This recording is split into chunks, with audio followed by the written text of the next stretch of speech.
السلام علیکم ورحمت الله وبرکاته. ګرانو مینوالو قدردانو ملګرو، دې ټایم کې زه مولانا اختر علي صاحب سره ملاقات د پاره راغلی مناسب سره او اختر علي صاحب څوک دې پیژني بس تعارف محتاج نه دی. خو زه مولانا اختر علي صاحب ته دا ویل غواړم، مولانا صاحب زما ملګري شوبیز والا ګلوکاران، اداکاران، فنکاران او ډېر مینهناک خلک دي.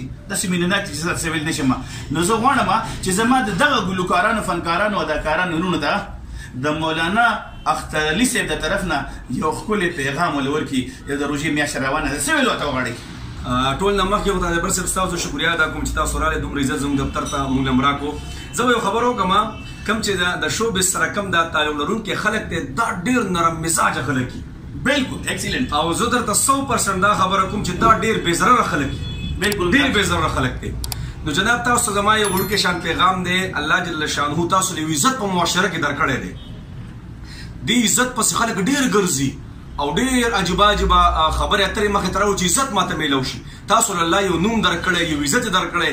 تاسو چې کوم ځای ته ځئ ماشاءالله ډېر مینهوال تاسو له تاو راتاو دي، هغه زړونو کې هغه ځایونه درکړي دي که نه.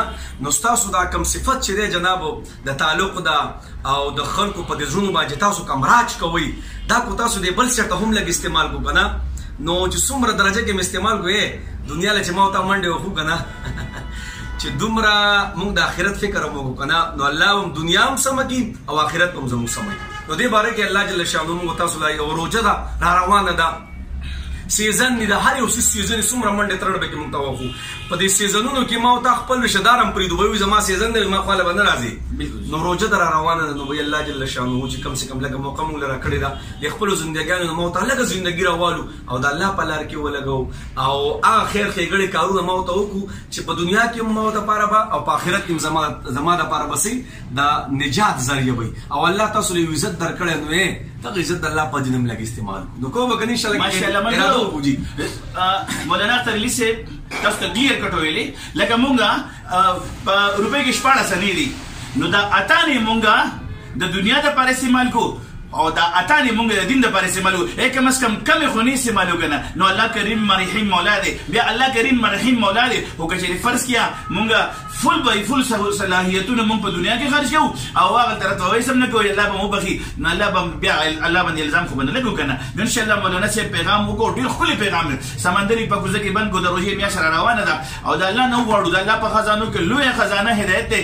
مولانا اختر علي صاحب دا غواړي الله ماته هدایت نصیب غواړي. مولانا صاحب موږ ټول محتاج یو، موږ ټول محتاج یو. انما الاعمال بالخواتم، د زندګۍ ټول دارومدار په آخره خاتمه دی. یو کس په یو لیش جنت ته نږدې داسې عمل وکړي، یو لیش په جهنم ته نږدې شي. پته نه لګي د چا اخره خاتمه. د الله نه به غواړو ټول د هدایت دعاګانې، ای الله اخره خاتمه هم ختمه کړي او د هدایت فضاګانې عام کړي، موږ ته هدایت نصیب کړي. ټول محتاج یو، بس دا زم محتاج یم، مولانا اختر علي محتاج دی، ټول محتاج دي. د الله نه غواړي الله د روژې میاشت روانه ده، موږ ټولو ته د هدایت دروازې کلاو کړي. السلام علیکم ورحمت الله وبرکاته. جزاک الله.